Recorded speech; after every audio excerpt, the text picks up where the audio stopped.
Welcome to our channel. Today we how to connect Notion AI with Make.com for automated SOP writing, complete guide step by step clearly.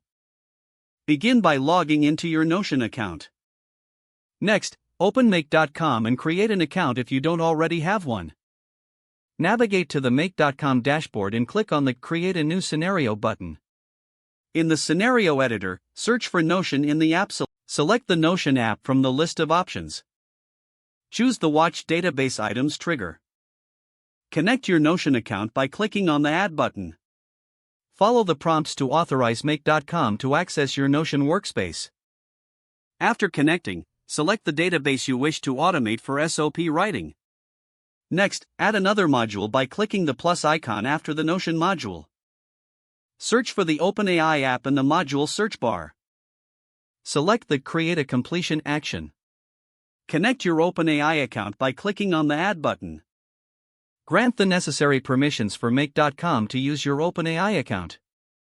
In the setup for the OpenAI module, specify the prompts you want to use for SOP writing. You may want to include parameters such as tone, style, and context to tailor the content.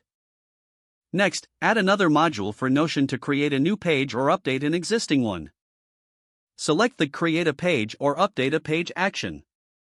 In the configuration, connect the output from the OpenAI module to the content field in Notion. Make sure to map the appropriate fields, such as title and content, for your SOP. Review your scenario to ensure all modules are correctly linked and configured.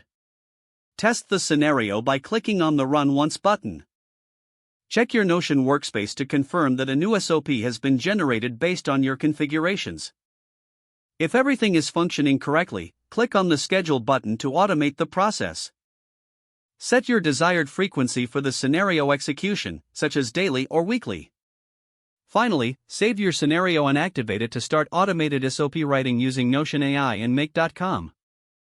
If the page does not load, refresh the browser or try again in a private or incognito window. Make sure you are using the correct email address, then retype it carefully to avoid small typos. Don't forget to like this video and subscribe to our channel for more step-by-step tech guides.